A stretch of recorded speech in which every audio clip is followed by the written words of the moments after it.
और 14 पद से हम पढ़ेंगे। यहाँ पर 20 तक अगर आप इसको पढ़ते हैं तो यहाँ पर कर्म और विश्वास, दो चीजों के विषय में बातचीत की गई है, कर्म और विश्वास। आज जब हम इनके ऊपर बातचीत करेंगे तो हमें एक बात समझ में आना चाहिए, और जैसा दुनिया में हो रहा है कि लोग कर्म के ऊपर ज्यादा भरोसा रखते हैं, कर्म करने के लिए वो तत्पर तैयार रहते हैं कि हमें कर्म करना है, पर फल की चिंता नहीं करना। और यही व्यवस्था भी सिखाती है, और इसी तरीके से बहुत सारे धर्म गुरु लोगों की शिक्षा भी है, कर्म करो। पर आज जब हम परमेश्वर के वचन से इन बातों को देखेंगे कि कर्म बिना विश्वास के मरा हुआ है। चाहे इस दुनिया के अंदर आप कितने भी बड़े से बड़े कर्म करते हो, अगर उसके अंदर विश्वास नहीं है तो आपका कर्म मरा हुआ है। वैसे ही अगर आप विश्वास करते हैं, आप कहते हैं कि मैं यीशु मसीह में विश्वास करता हूं, मैं यीशु में विश्वास करता हूं, पर आपका कर्म वैसा नहीं है, तो इसका मतलब आपका विश्वास भी बिना कर्म के मरा हुआ है। उदाहरण के तौर पर, जैसे इंसान को चलने के लिए दो पैरों की जरूरत पड़ती है, काम करने के लिए दो हाथों की जरूरत पड़ती है, और दुनिया को देखने के लिए दो आंख की जरूरत पड़ती है, और दुनिया की बातों को सुनने के लिए दो कानों की जरूरत पड़ती है। अगर इनमें से एक हटा दी जाए तो उस व्यक्ति को विकलांग बोला जाता है, विकलांग, हैंडीकैप। अगर एक चीज, एक अंग भी कम हो जाए तो उसे विकलांग कहते हैं। वैसा ही कर्म और विश्वास, अगर ये दोनों हमारे साथ में नहीं है या हम नहीं कर रहे हैं, तो हमारा विश्वास भी क्या हो जाएगा? विकलांग हो जाएगा। हमारा कर्म भी कैसा हो जाएगा? विकलांग हो जाएगा। मैं एक उदाहरण आपको दे रहा हूं। हमारे एक उपनिषद के अंदर एक कहानी दी गई है उद्धार के विषय में, जिसे कर्म कांड भी बोला जाता है। और वहां पर इस प्रकार से लिखा हुआ है कि एक व्यक्ति मोक्ष पाने के लिए वो बहुत दिनों से प्रयत्न कर रहा था, और अंत में किसी ने उसको एडवाइस दिया कि एक बड़े पहुंचे हुए साधु जी आए हुए हैं, आप उनके पास जाकर आप उनसे बातचीत कर सकते हैं, वो आपको आगे का रास्ता वो बताएंगे। तो ये व्यक्ति बड़ा खुश होकर गया और जाकर उस साधु जी के सामने घुटने टेक कर हाथ जोड़कर बैठ गया और बोलने लगा कि साधु जी, स्वामी जी, मोक्ष पाने के लिए मैं क्या करूं? मुझे कोई ऐसा काम बताइए जिसको मैं करने से मुझे मोक्ष प्राप्त हो जाए। तो स्वामी उसको कोई जवाब नहीं दे पाया। ऐसा ही एक दिन हो गया, 2 दिन हो गया, कई दिनों तक ये लगातार उस स्वामी के सामने जाकर यही निवेदन, यही प्रार्थना करना शुरू किया। एक दिन स्वामी जी ने उसको बोला, जा बाजार से रास्ते में कहीं भी तुझे एक नीम का पौधा मिले, उसे अपने घर के आंगन में लगा, उसकी देखभाल कर, और जब पौधा पेड़ बन जाए और उसमें फल लग जाए तब मेरे पास आना। तो ये व्यक्ति बड़ा खुश हो गया, और ये जब गया, अपने घर की ओर गया, तो एक इसने नीम का पौधा लिया, अपने घर के आंगन में लगाया, चारों तरफ से कांटों का बाड़ लगाया, और उसमें समय समय पर पानी और खाद डालना शुरू किया। और धीरे धीरे धीरे धीरे करके ये पौधा क्या हो गया? एक पेड़ बन गया, विशाल एक पेड़ बन गया, और उसमें फल आया। नीम के अंदर फल कैसा लगेगा? निबोनी, वो लगना शुरू हो गया। ये व्यक्ति इतना खुश हो गया, इतना आनंदित हो गया कि इसने अपने आसपास के लोगों को, रिश्तेदारों को, सबको इकट्ठा किया और एक बड़ा भोज किया कि मुझे स्वामी जी ने जो बोला था, मैंने जो कर्म किया है उसका फल आज मुझे नजर आने लग गया। तो सबको पहले खाना वाना खिलाया, और उसके बाद सबके सामने निबोनी तोड़ तोड़ कर रख दिया कि इसमें से भी खाइए, क्योंकि मेरा कर्म फल लेकर आया है। तो पहले मीठा खाया, तीखा खाया, और बाद में सबके हाथ में निबोने दे दिया। तो मुंह में देते ही वो कैसा था? कड़वा था। कोई थूकने लग गया, किसी को उल्टी हो गया, किसी को क्या, और सब बोलने लगे कि तुमने ये क्या खिला दिया हमें, ये तो कड़वा है। उसने खुद ने भी चेक किया, वो कड़वा है। ये गुस्से में आकर स्वामी जी के सामने गया और बोलने लगा कि स्वामी जी, आपने मुझे बेवकूफ बना दिया, आपने जैसा बोला था मैंने वैसा ही किया, नीम का पौधा लिया, उसको बड़े होने तक उसकी देखरेख किया, आज उसमें फल लगा, वो तो कड़वा है।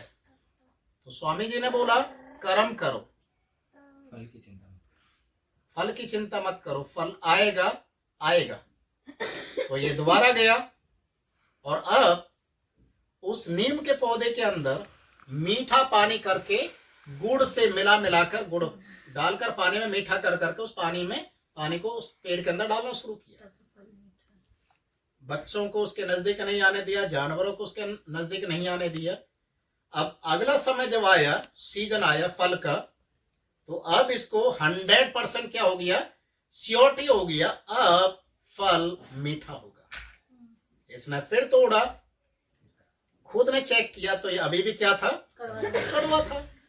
ये फिर गया स्वामी के पास और इस बार तो बहुत ज्यादा नाराज होकर गुस्से में गया और स्वामी को बोला कि स्वामी जी, आपने मुझे क्यों उल्लू बना रखा है इतने दिनों से, आपने जैसा बोला मैंने वैसा ही किया।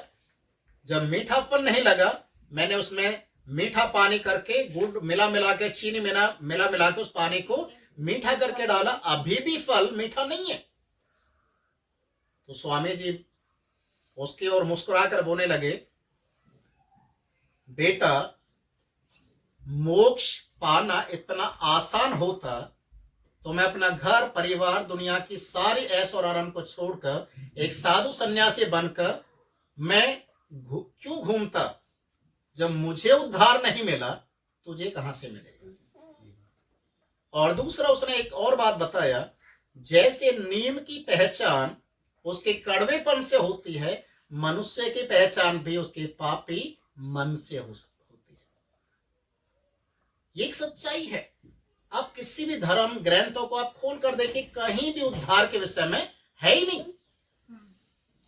पर आज प्रभु के लोगों को तो ये बड़े गर्व के साथ बोलने की जरूरत है कि हम जो गीत भी गाते हैं उसमें भी उद्धार का शब्द आता है ना, मुक्ति दिलाए यीशु नाम, है ना, यीशु नाम में उद्धार हमको, हालेलुया। इस उद्धार जो शब्द है, जिसे हमारे जो हिंदुस्तानी भाषा में बोलते हैं मोक्ष, मुक्ति, वो हमारे हर एक गानों में नजर आता है। और ये केवल यीशु की ओर से है, अन्यथा इस दुनिया में कहीं भी उद्धार है ही नहीं। इसीलिए परमेश्वर का वचन यहां पर कहता है कि ऐसा तू कहता है कि मैं विश्वास करता हूं परमेश्वर ने दुनिया को बनाया, परमेश्वर ने सब कुछ करने के लिए वो तैयार है, सब कुछ करता भी, उसके हाथ में ये पावर है, तो सही करता है, सही कहता है। क्योंकि शैतान भी ऐसा करता है, वो भी मानता है परमेश्वर है, वो भी जानता है कि परमेश्वर है जो सुपर नेचुरल पावर है। तूने कौन सा भला काम कर दिया। शैतान यीशु के लहू में विश्वास नहीं रखता, उसके बलिदान में विश्वास नहीं रखता, इसलिए उसे आज तक उद्धार नहीं मिला। और यही चीजें आज बहुत सारे विश्वासी लोग जो यीशु में आने के बाद भी उन्हें उद्धार नहीं मिला, क्योंकि यीशु में वो पूरी रीति से विश्वास योग्य है ही नहीं। आज ही जो परमेश्वर के वचन में लिखा है, अगर तू किसी बीमार को देखे, नंगे उघाड़े को देखे और उससे कहे मैं तेरे लिए दुआ करूंगा, परमेश्वर तुझे गरम रखे, तुझे आशीष दे, ये तेरा शब्द उसके किसी काम का नहीं है। करने से होगा, उसको देने से होगा। जब तक तू उसके लिए हाथ नहीं बढ़ाएगा, उसके मुंह से तेरे लिए दुआ नहीं निकलेगा, तेरा कर्म बेकार है। तो इसीलिए परमेश्वर का वचन यहाँ पर हमें सिखाता है कि कर्म के बिना विश्वास मरा हुआ है और विश्वास के बिना कर्म मरा हुआ है। इनमें से अगर एक चीज निकाल दी जाए तो हम विकलांग कहलाते हैं। वैसा ही परमेश्वर का वचन हमें इस बात को सिखाता है कि प्रभु यीशु मसीह इस दुनिया के अंदर, प्रभु यीशु मसीह दुनिया के अंदर जो उन्होंने बोला उसको करके दिखाया। जो यीशु ने बोला वो करके दिखाया। आज विश्वास जब विश्वास बोला जाता है तो विश्वास है क्या? इब्रानी की किताब 11 अध्याय का पहला पद आप पढ़ेंगे, वहां पर लिखा हुआ है कि विश्वास का अर्थ क्या है। विश्वास आशा की हुई वस्तुओं का निश्चय और अनदेखी वस्तुओं का प्रमाण है। यह है विश्वास। उसके 11 अध्याय के 6 पद में लिखा है, परमेश्वर के नजदीक आने वाले व्यक्ति को यह विश्वास करना पड़ेगा कि परमेश्वर है और अपने खोजने वालों को उत्तर देता है, प्रतिफल देता है, तो वो निश्चय आशीष को पाएगा। हालेलुया। यह है विश्वास की परिभाषा। पर हम कई बार विश्वास क्या है सिर्फ इतना ही सोचते हैं, यीशु मसीह में विश्वास करो, चर्च में आइए, चंगाई मिल जाएगी, आपको आशीष मिल जाएगा, आपको छुटकारा मिल जाएगा, इतना ही काफी नहीं। यीशु मसीह कोई जादूगर नहीं है। लोग सिर्फ चंगाई पाने के लिए, सिर्फ दुनियावी चीजों को पाने के लिए वो कोशिश करते हैं। और वचन में लिखा है, बिना यीशु के आप स्वर्ग में जा ही नहीं सकते, क्योंकि स्वर्ग जाने का जो रास्ता है और स्वर्ग का जो गेट है, द्वार है, वो स्वयं यीशु। Hallelujah, hallelujah, hallelujah. इसीलिए परमेश्वर का वचन कहता है कि बिना यीशु को जाने आप कितने भी कर्म कीजिए, कितने भी, चाहे आप हर दिन भंडारा लगा दो, गरीबों को खाना खिलाओ, कपड़े बांटो, कुछ भी करो, जैसे आजकल लोग करते हैं, अगर वो यीशु के नाम में नहीं किया गया तो आपका सारा कर्म, सारे जितने भी चढ़ावे हैं, सब मैले चिथड़े कपड़ों के समान परमेश्वर उठाकर फेंक देगा, किसी काम के नहीं। इसीलिए आपको प्रभु में विश्वास करना पड़ेगा कि यीशु मसीह है इस दुनिया के अंदर। अगर उद्धार वाला शब्द हम सुनते, उद्धार, मुक्ति, सैल्वेशन, या यीशु की एक सच्चाई को अगर हम जाने, इस दुनिया के अंदर आज तक कोई भी व्यक्ति मरकर जीवित नहीं हुआ। एक सच्चाई है, कोई भी मरकर जीवित नहीं हुआ। पर यीशु मसीह है जिसने जो बोला वो करके दिखाया। हालेलुया। यीशु मसीह मरकर जी उठा, और बाइबल हमें बताती है यीशु मसीह ने अपने जीवन काल में कितने मुर्दों को जिंदा किया। आज ये सच्चाई है, पूरी दुनिया इस बात के लिए मानती है और कहती भी है, और इस चीज का प्रमाण भी है कि आज भी मुर्दे यीशु के नाम में जिंदे होते हैं। हालेलुया। क्योंकि यीशु मसीह वो शख्सियत है, वो परमेश्वर है, वो स्वामी है, जिसे वो अधिकार दिया गया स्वर्ग और पृथ्वी का। ये अधिकार किसी और के पास नहीं है। वो जिसे चाहे, जब चाहे वो आशीष भी दे सकता है, जब चाहे उसे चंगाई भी दे सकता है, जब चाहे वो किसी के साथ कुछ भी कर सकता है। ये अधिकार केवल यीशु के पास है। इसीलिए परमेश्वर का दास यहां पर याकूब इस बात को लिखता है कि कर्म विश्वास के बिना और विश्वास कर्म के बिना मरा हुआ है। अगर आप यीशु मसीह में विश्वास करते हैं, आपने यीशु को जान लिया, आप यीशु मसीह में जीवन नहीं बिता पा रहे, आप यीशु मसीह में जीवित ही नहीं है, तो आपका विश्वास किस काम का है ना? आपका विश्वास किस काम का? एक विश्वासी बपतिस्मा लेने से, बाइबल पढ़ने से वो विश्वासी नहीं बनता। उसके कर्म भी वैसे होने चाहिए। वो चर्च जाने वाला होना चाहिए, प्रार्थना करने वाला होना चाहिए, बाइबल पढ़ने वाला होना चाहिए, दान दशवांश देने वाला होना चाहिए, उपवास रखने वाला होना चाहिए, दूसरे लोगों को सुसमाचार प्रचार करने वाला होना चाहिए। जब एक व्यक्ति इस तरीके से प्रभु के वचन के अनुसार करेगा और चलेगा, देखिए चिन्ह चमत्कार क्यों नहीं प्रकट होंगे। मार्कुस रचित सुसमाचार उसके 16 अध्याय के 20वें पद में लिखा है, जब यीशु स्वर्ग में चले गए थे और यीशु मसीह के चेले लोग यीशु के स्वर्ग जाने के बाद जब वो प्रचार करना शुरू किया, बाइबल में लिखा है जहां जहां चेले लोग गए उन्होंने प्रचार किया यीशु के नाम में, यीशु चंगाई देने वाला है, यीशु के नाम में दुष्ट आत्मा निकलती हैं, यीशु मसीह मरकर जी उठा है। जैसा उन्होंने बोला, यीशु मसीह उनके कहे हुए शब्द के अनुसार वहां पर चिन्ह चमत्कार प्रकट करना शुरू कर दिया। हालेलुया।